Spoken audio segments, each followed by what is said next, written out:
बिस्मिल्लाहिर्रहमानिर्रहीम। सिलसिला गुफ्तगू जो 3-4 लेक्चर्स की शक्ल में था, आज उसका कंक्लूडिंग हम देखेंगे। कुछ दोस्त पिछले लेक्चर में नहीं थे, उन्होंने कहा जी कुछ चौथे का कुछ थोड़ा सा रिव्यू कर दें। तो चौथा हमारा जो था लेक्चर वो सोल एंड सेल्फ पे था। शुरू हो गया। तो सोल एंड सेल्फ में तो हमने टाइम कम लगाया था, बहरहाल एक उसको मुख्तसर सा देख के जो कोई पिछले लेक्चर से मरबूत था वो आपने सुने हुए हैं। कुछ इल्म की एक मौज़ूआत की बात हुई थी, खुदा, कायनात और इंसान, उस पर कुछ थोड़ी सी गुजारिश की थी। इसके अलावा उसका जो जिस्म था वो ये था कि हमारे एक दोस्त का सवाल था कि इमाम गज़ाली जो उलूम को,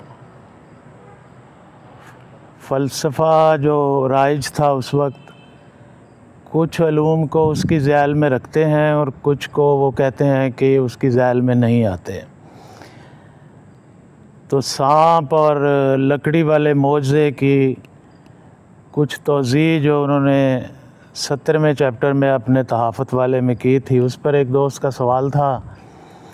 उसकी मैंने कुछ वजाहत की थी कि जो उन्होंने वजाहत की है वो लफ्ज़ वक्त पर की है, टाइम पर, कि टाइम इतना शॉर्ट हो जाता है कि तमाम फितरी जो अवामिल होते हैं किसी चीज़ के बदलने के, वो पूरे तो होते हैं लेकिन बड़े शॉर्ट टाइम में होते हैं। तो वक्त का वो तसव्वुर कि वक्त जो है वो सिकुड़ता भी है और फैलता भी है। तो वो दोस्त को ये था कि ये तो साइंसी तसव्वुर था जिसकी, या अक़ली तसव्वुर है जिसकी बुनियाद, वो मैंने अर्ज़ किया था कि उस वक्त चूँकि वक्त के फैलने और सिकुड़ने की कोई साइंसी सबूत मौजूद नहीं था, इसलिए उसे उस वक्त का फ़लसफ़ा या साइंस नहीं कहा जा सकता, क्योंकि फ़लसफ़े साइंस में तब्दीली होती रहती है। अब हमारे पास रियाज़ियाती उसके सबूत हैं, उस वक्त तो नहीं थे। तो उस वक्त उन्होंने किस ज़रिया इल्म से वक्त की ये जो ख़ुसूसियत है ये जानी समझी थी, वो यकीनन ज़रिया इल्म ना तो फ़लसफ़ा था ना साइंस थी। तो वो ज़रिया इल्म जो हमने 2-3 लेक्चर्स में देखा था कि वो नफ्सी उलूम या रूहानी उलूम जो एक मख़सूस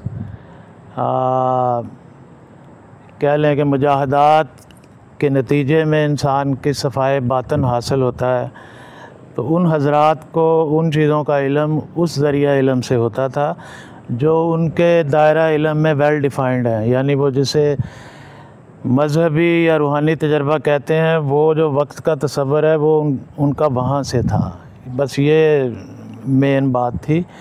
तो आज हम अपना जो अपना इनर हीलिंग का हमने रखा है, तो वो दोस्तों ने कहा था जी कि इस सारे मामले का आखिरी कंक्लूजन क्या है, तो उसको कुछ सूरत देने के लिए हमने इसका टॉपिक इनर हीलिंग रखा है।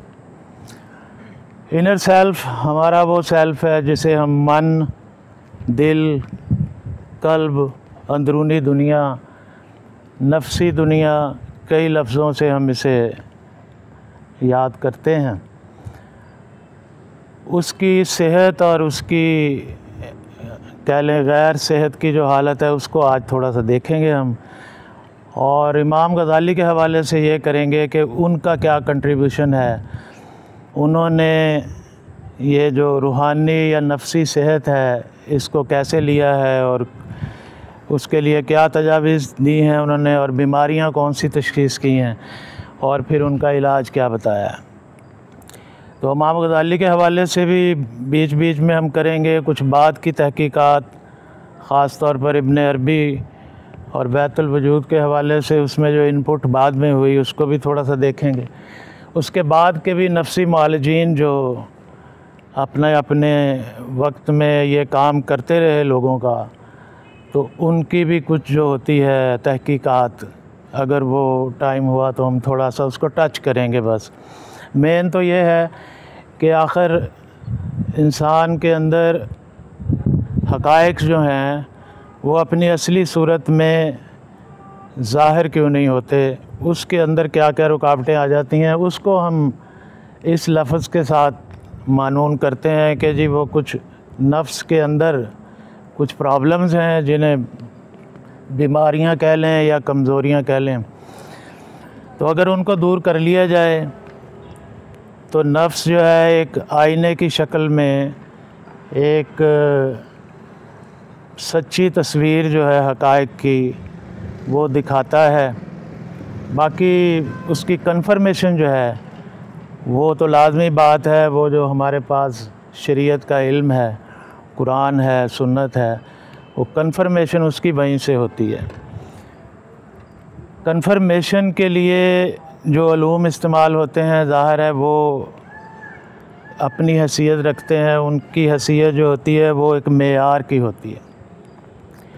लेकिन इंसानों के अंदर से जब वो चीज़ें गुज़रती हैं तो वो इंसान की दूसरी चीज़ें भी उसमें मुलव्वस उसमें शामिल हो जाती हैं। तो उस शामिल होने वाली चीज़ को अलग से समझने के लिए हम उसे मेयार के साथ रख कर देखते हैं कि इसमें कोई चीज़ मेयार से गिरी हुई शामिल तो नहीं हो गई। अदरवाइज़ उन सारे उलूम का इंसान को जो फ़ायदा है वो फिर ही है अगर वो उन पर अमल करता है और उनके नतीजे में जो नए नए मारिफ उसके सामने खुलते हैं उसका हासिल वही होता है। यानी बंदे की जेब में वही आता है जो वो करके समझ के अपने शऊर को तरक्की दे के अपने आप को जिस जगह पे ले जाता है।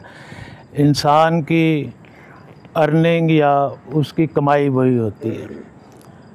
मेयारात तो अपनी जगह पे रहते हैं, उनसे तमस्सुक उसने कितना किया और अपने आप को स्टेप बाय स्टेप क्या बना के वो यहाँ से गया, ये उसका अपना किया हुआ उसके काम आता है।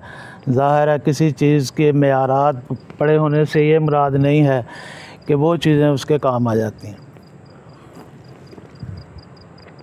चलिए जी, अब हम देखते हैं कि क्या क्या मसाइल डिस्कस हुए। इंसान वही उनकी शुरू से कि इंसान जो है मादे और रूह का मजमूआ है। मादे और रूह के मजमूए के दरमियान में एक उसकी कैफियत है, हालत है जो उसका नफ्स नातका कहलाती है। वो कंटिन्यू करती है मरने के बाद भी। वो जिस जगह पे अपने आप को पहुंचा लेता है वही हालत उसकी जो है उसकी आइंदा जो उसकी मनाजिल हैं उसमें वो अहमियत इख्तियार करती है। तो ये चीज़ें हम देख चुके हैं, लिहाजा आज हम देखेंगे कि उसमें दोनों तरफ से क्या क्या रुकावटें आती हैं और उनका जो हल तजवीज़ किया है इमाम गज़ाली ने क्या किया है, उनके बाद में आने वाले जो कल्ब के या दिल के मौलजीन हैं उनका क्या हल निकाला है। तो उसके लिए हम शुरू करते हैं।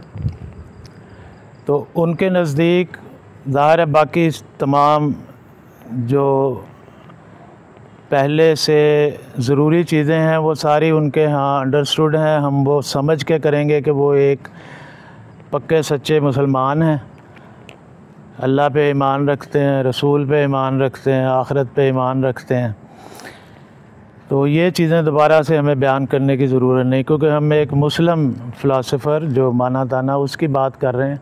तो दरमियान में से बात शुरू करने का मतलब वो चीज़ें उनसे रिलेट होती रहेंगी। वो ईमान और उनका वो चीज़ें जो हैं वो तो फ़िक्स हैं। तो हम चूँकि पढ़ गज़ाली के बारे में रहे हैं तो गज़ाली जो है वही पढ़ेंगे। तो गज़ाली के हाँ वो जो नफ्स है उसके मसाइल में वही जो पहले फ़िलासफ़र्स पुराने यूनान से ही चलते आ रहे थे, उन्होंने भी अखलाक पे जो चीज़ें लिखी थी तकरीबन वही हैं। इब्ने मस्किया वगैरह पहले से इनके जो और इब्ने सीना ने जो बयान की थी उनका भी असर है उनकी नज़रिया अखलाक के ऊपर। तो हम वही मसाइल हैं जो दुनिया भर में माने ताने जाते हैं। तो नफ्स का पहला सबसे बड़ा मसला जिसकी वजह से वो हक़ाइक़ से नज़र इंसान की हटती है वो वही है बड़ा, जिसे कि हम किबर कहते हैं या तकब्बुर कहते हैं। तो किबर जो है उसको उन्होंने वैसे डिफ़ाइन किया जैसे होता है कि अपने आप को कुछ बड़ी चीज़ समझना और दूसरों को अपने से कमतर समझना। तो इससे बहुत बड़े बड़े इल्मी मसाइल पैदा होते हैं। तो उसकी वजह से इंसान की नज़र जो है वो अपने तक महदूद होती है। तो जिसकी नज़र अपनी ज़ात तक महदूद है वो बाहर देखने के काबिल नहीं होता। तो सबसे पहली चीज़ बुराई जो इंसान के अंदर उसके नफ्स में पैदा होती है वो किब्र की है। तो किब्र वही है कि चाहे अपने नस्ल पे, चाहे अपने रंग पे, चाहे इल्म पे, चाहे अपनी ताकत पे, किसी भी चीज़ पे इस तरह की कैफियत आदमी के अंदर पैदा हो जाए कि वो समझे कि मैं दूसरों से बड़ा हूँ।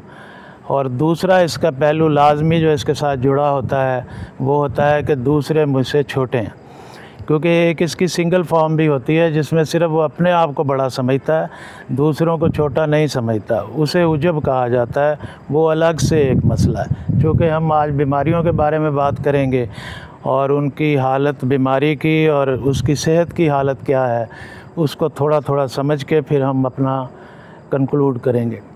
तो सबसे पहले जो आदमी के आगे रुकावट है वो उसका किब्र है। तो किब्र में मैंने अर्ज़ कर दिया कि उसकी बुनियादी डेफिनेशन दो बातों पे मुश्तमिल होता है, एक अपने को बड़ा और दूसरे को छोटा समझना।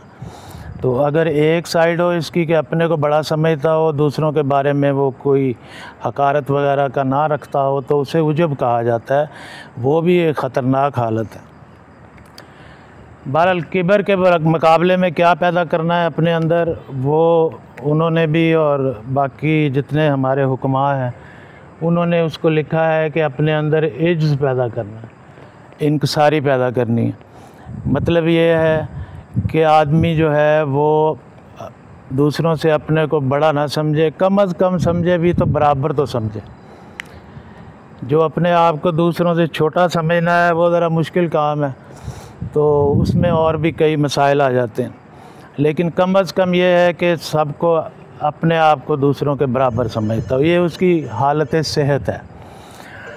आगे इज्ज़ में भी वो हो जाता है, इफ़रात व तफरीत हो जाता है कि आदमी वो सेल्फ़ पिटी का, यानी इज्ज़ के आगे एक इससे एक्सट्रीम स्टेज है कि वो सेल्फ़ पिटी का, ख़ुद रहमी का, अपने आप पे तरस खाने का, ज़्यादा ही उसका भी शिकार हो जाता है, जिसे जदीद नफ्सियात में एहसास कमतरी भी कहा जाता है, इन्फीरियॉरिटी कॉम्प्लेक्स। उसका हरगिज़ भी नहीं कहा जा रहा होता कि वो इख्तियार कर लें।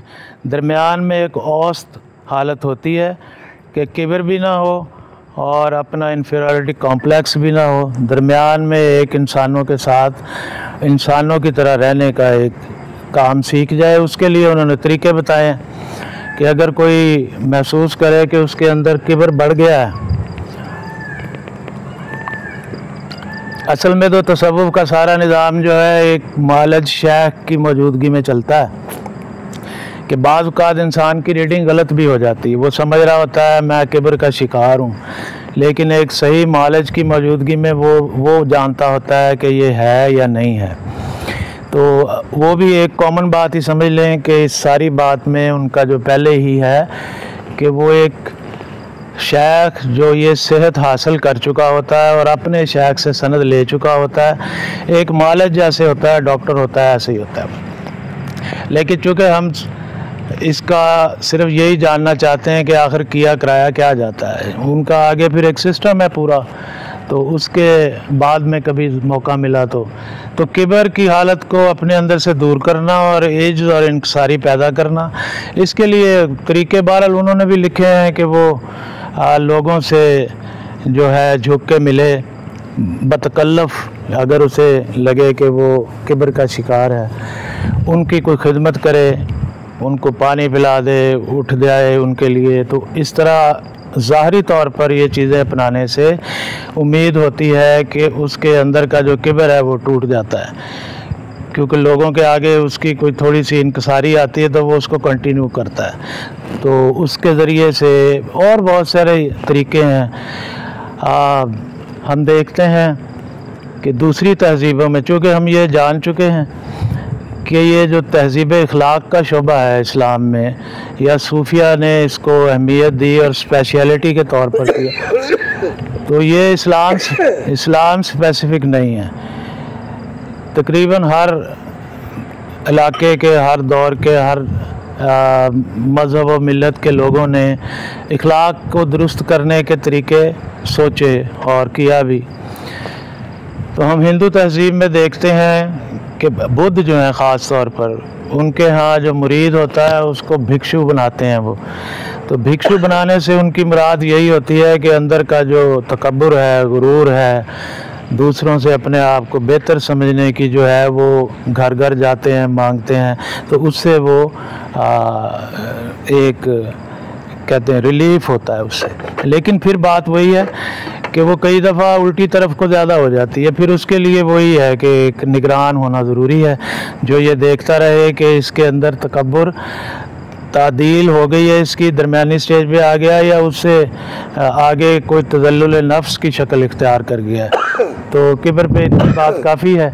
तो किब्र की वजह से जो आदमी के आगे कुछ और उसके अंदर खुसूसियात पैदा हो जाती हैं, वो उसकी असल जड़ इसी में होती है, लेकिन वो उसकी शक्लें मुख्तलिफ होती हैं। उससे अगली शक्ल जो है वो हसद की है। हसद की डेफिनेशन ये है कि आदमी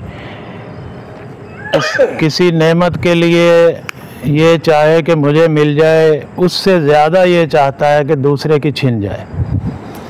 यानी अपने मिलने से ज़्यादा दिलचस्पी उसको अगले के छीनने से होती है।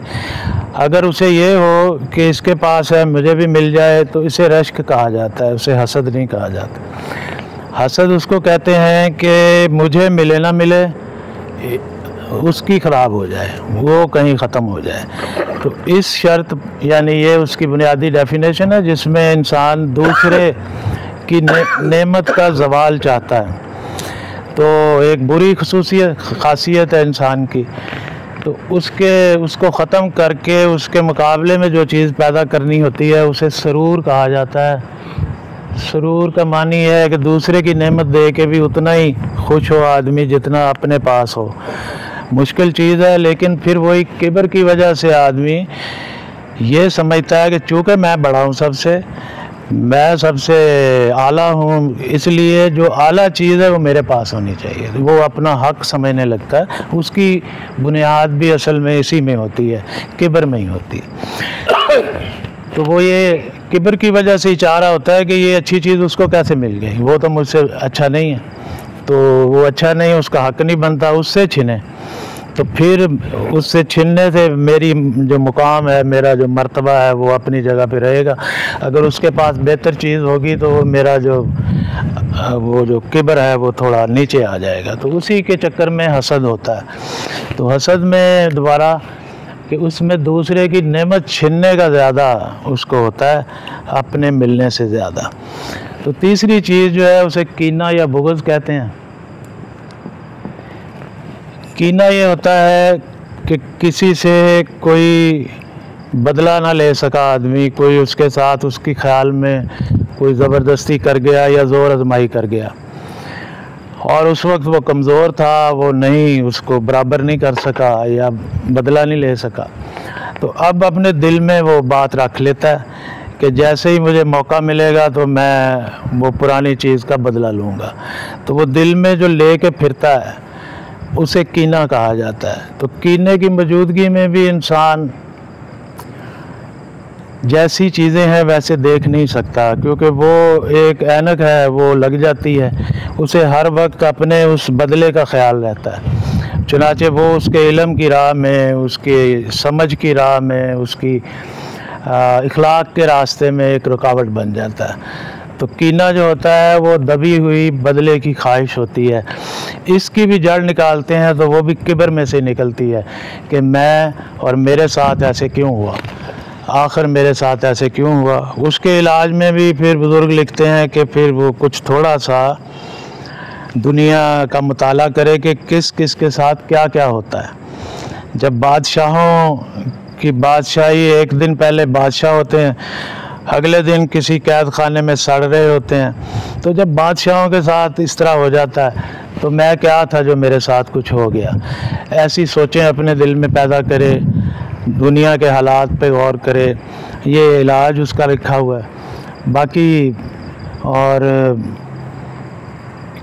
सोचे कि क्या पता कि वो शख्स जो है वो आज मेरी नज़र में मातूब है, तो वो अल्लाह की नज़र में हो सकता है कि मातूब ना हो, तो मैं उसको हाथ डालूँगा तो आगे से एक और कुव्वत निकल आएगी। वो इस तरह के मुख्तलिफ इलाज जिसमें मुराकबात जिन्हें कहा जाता है कि ऐसे सोचे बैठे एक खाली जगह पे खाली जहन के साथ बैठे और गौर व फिक्र भी करे, और उसके साथ साथ वो जो जिससे कीना है उसके साथ कुछ इसके उलट अमल भी इख्तियार करे बतकल्लुफ़। तो ये हो गया हमारा तीसरा। तो कीने और बुग़्ज़, इसके अगेंस्ट जो अपने अंदर कैफियत पैदा करनी है वो ज़ाहिर है अफ़व की, दरगुज़र की, छोड़ देने की, क्योंकि आदमी को ख़ुद भी इसकी ज़रूरत होती है। तो अपने अंदर वुसअत पैदा करे। कीना जो है वो तंगी को कहते हैं, और उसके ख़िलाफ़ अपने कल्ब में एक वुसअत पैदा करे। तो कीने के बाद जो बड़ा जो रज़ीला है या वो लालच या हिर्स है। लालच और हिर्स भी हम देखते हैं तो वो उसकी भी पैदावार किब्र होती है, वो उसी की एक ऑफशूट है। क्योंकि जब वो कहता है मैं ही सबसे बड़ा हूँ, तो वो ये कहेगा कि सब कुछ मेरे पास ही होना चाहिए। तो किसी चीज़ का भी जो है वो राइट किसी दूसरे के पास नहीं होना चाहिए, क्योंकि वो छोटे हैं। तो छोटों के पास नहीं होना चाहिए, मैं बड़ा हूँ मेरे पास होना चाहिए। लिहाजा वो दुनिया की हर चीज़ हासिल करना चाहता है, हर चीज़ खाना चाहता है, हर किस्म का कपड़ा पहनना चाहता है, हर किस्म की आसाइश जो उसे नज़र आती है वो ये समझता है मेरा राइट है। तो इस तरह वो बढ़ते बढ़ते बढ़ते सारी ज़िंदगी गुजर जाती है, लेकिन उसका वो जो लालच है वो पूरा नहीं होता। तो ज़िंदगी ख़राब होने वाली बातों में से इल्म, तो उसने बाद में कहीं कोई ये चीज़ें जान छोड़ेंगी और उसके अंदर कोई इत्मीनान होगा तो कहीं इल्म पैदा होगा। और अगर इल्म इनकी मौजूदगी में पैदा हो गया तो वो भी इन्हीं के काम आएगा, इन्हीं चीज़ों के काम आएगा, यानी इल्म का भी तकब्बर हो जाएगा उसे, और इल्म के ज़रिए भी लोगों को ज़लील ख़ार करेगा, इल्म के ज़रिए वो फिर लोगों के साथ हसद करेगा।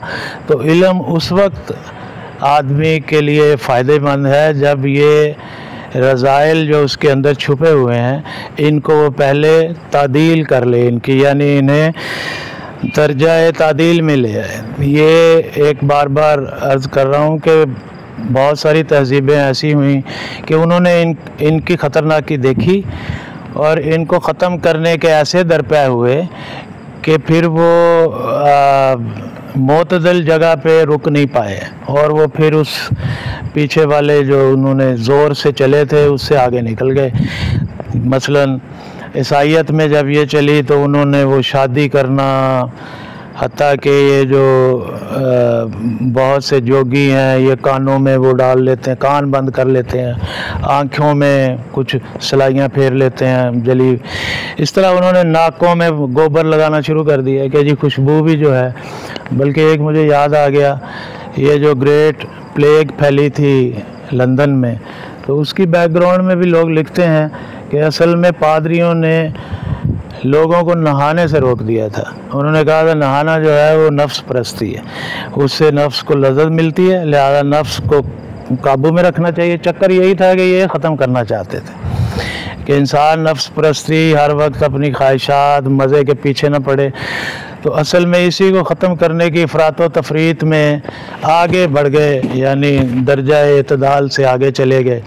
और इस तरह की कई वाक़यात हैं जिसकी वजह से फिर तसव्वुफ़ पर और इस तरह की तहरीकों पर जो उंगली उठाई जाती है वो उस अफरात व तफरीत की वजह से उठाई जाती है जो इन चीज़ों के ख़त्म कर। ये बहुत ख़तरनाक चीज़ें हैं, इसमें तो किसी को कोई कलाम नहीं है।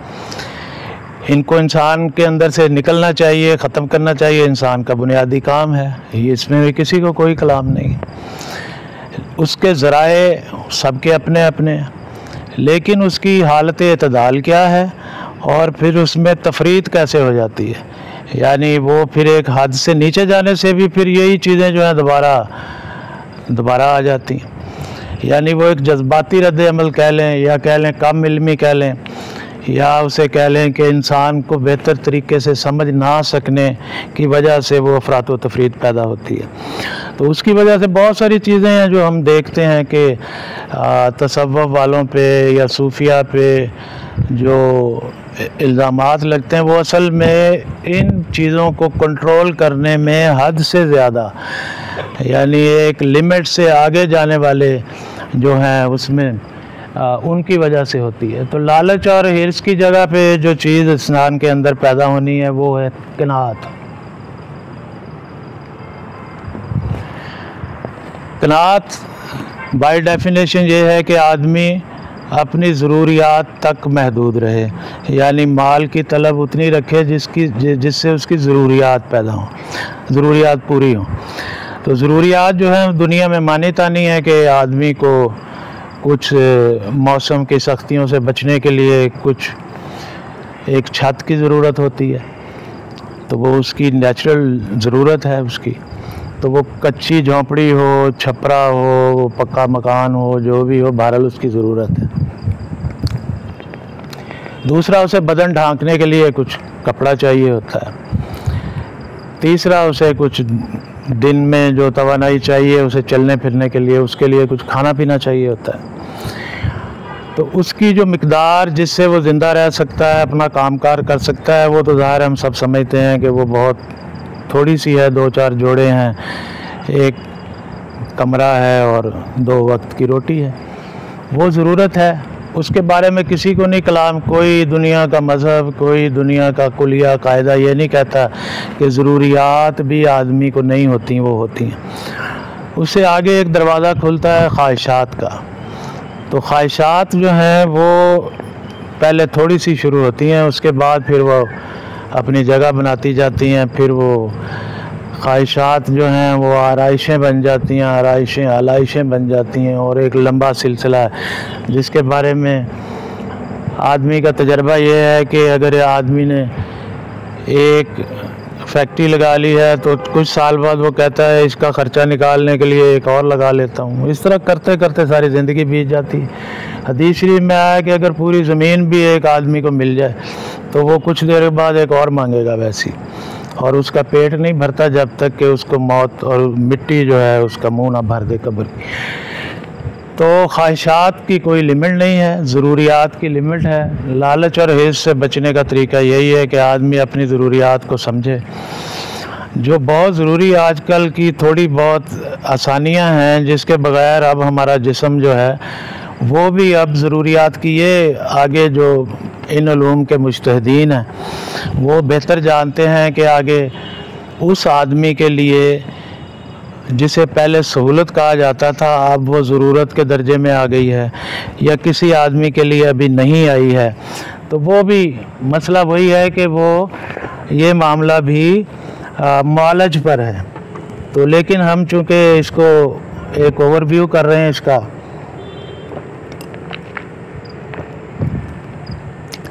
तो लालच है और उसके बराबर में जो उसकी दरमियानी या मोतदल शक्ल है वो क़नाअत है।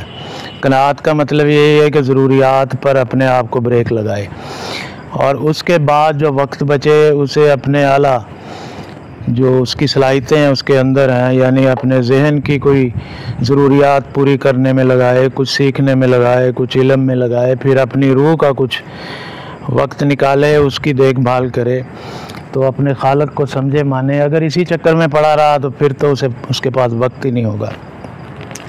तो किबर, हसद, कीना, लालच, आगे इसकी ऑफ शूट्स हैं कई हैं, जैसे फजूल खर्ची है, गीबत है एक। तो गीबत का भी मकसद यही होता है कि चूँकि मैं ही हकदार हूँ हर चीज़ का, तो किसी के पास है उसकी कहीं ऐसी जगह जहाँ इज़्ज़त बनी हुई हो, आदमी वो हक समझ के ख़राब करता है, उसके ऐब बयान करता है। तो गीबत भी उसकी शक्ल भी इधर से ही शुरू होती है। तो इस तरह के जो फजूल खर्ची है, तो बाज़ औक़ात फजूल खर्ची में भी यही होता है कि वो ये चाहता है कि मेरी नमूदो नुमाइश हो, और मुझे लोग समझें और जानें और मेरे से दबके रहें। तो इस तरह की चीज़ें हैं। इमाम गज़ाली अलैहिर्रहमा एक उस वक्त के सबसे बड़े इदारे में मुदर्रिस थे, ये हम सब जानते हैं। इज़्ज़त की या दौलत की, बादशाह की कुर्बत थी, उसके शहज़ादों को पढ़ाते थे। तो जो बेचैनी हुई उन्हें ये हुई कि दिल में आया कि ये मैं सब क्यों कर रहा हूँ। तो जब अपने दिल में गौर किया तो अंदर से निकला कि ये नमूद व नुमाइश के लिए कर रहा हूँ और ये मैं लोगों को दिखावे के लिए कर रहा हूँ। उससे बेचैनी हुई कि ये तो फिर सारा सिलसिला ही गलत है, इतना इल्म और मैं ये समझ रहा हूँ कि, लेकिन नफ्स अंदर से जो दाव लगा के बैठा हुआ है वो तो, बल्कि एक उनका मैंने वाक़या पढ़ा था, उसकी पूरी सेहत तो मुझे नहीं मालूम, लेकिन बहरहाल एक उसमें सबक मिलता है कि वो कहते हैं जिन दिनों मैं वो किताबें लिख रहा था, यानी वो छोड़ के चले गए थे, दमिश्क की जामा मस्जिद में 2 साल गुजारे उन्होंने और कई जगह पे इस तरह, यानी वो बगदाद छोड़ गए थे। तो उन दिनों जिन दिनों मैं वो शायद तहाफ़त लिख रहे थे उन दिनों, तो कहते मुझे बहुत ज़ोर से ख्याल आता था कि मैं ये इल्मी काम छोड़ के इस्लाम की किसी सरहद पे जाके जंग करता हुआ मारा जाऊं और शहीद हो जाऊं। तो वो कहते मुझे खलजान था कि ये जो ख्याल है, देखने में तो शहीद होने का ख्याल है और बहुत बड़ा है, और दूसरी तरफ वो एक इल्मी ज़रूरत है मुसलमानों की जो उन्होंने अपने उस दौर में समझी और वो हमेशा के लिए काम आने वाली एक चीज़ थी।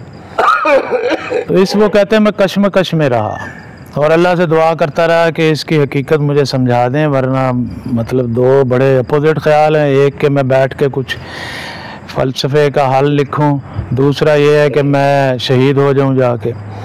तो कहते फिर बहुत गौर व फिक्र के बाद मुझे नफ्स किया ये चोर मैंने पकड़ा कि वो शहादत में भी शोहरत चाहता था, यानी वो ये चाहता था कि लोग बाद में याद करेंगे क्या अजीम आदमी था। पढ़ाते पढ़ाते जनाब पढ़ाने से तंग हुआ तो फिर वो बंद हो गया एक कमरे में और दुनिया से किनारा कश हो गया, और उसके बाद जनाब वो निकला है तो जाके मैदान जंग में शहीद हो गया।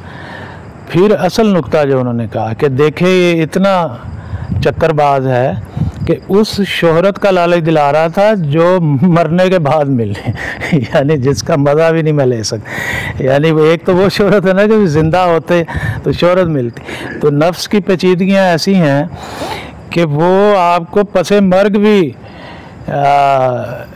किसी चीज़ का लालच दिला के तो वो मरवा भी देता है। यानी लालच यही था कि दुनिया में शोहरत होगी। तो वो इस तरह के जो हाज़िक लोग होते हैं वही इन चीज़ों में कामयाब होते हैं। हमारे आपके लिए यही है कि हम इन पर ज़ाहिर है उन्होंने तो बहुत लंबा चौड़ा वक्त भी गुजारा, अप्स एंड डाउन्स भी देखे, दुनिया की इज़्ज़त और शोहरत की बुलंद तरीन भी देखी, उसके बाद उसे छोड़ा भी, इल्म की बुलंदी भी देखी, फिर सूफिया की मजालस में भी रहे। तो उनका तो ज़िंदगी भर का ये काम था। हम आप जो हैं अपने कमाने खाने में भी हैं, अपने और दूसरे कामों में भी। हमारे पास यही रास्ता है कि हम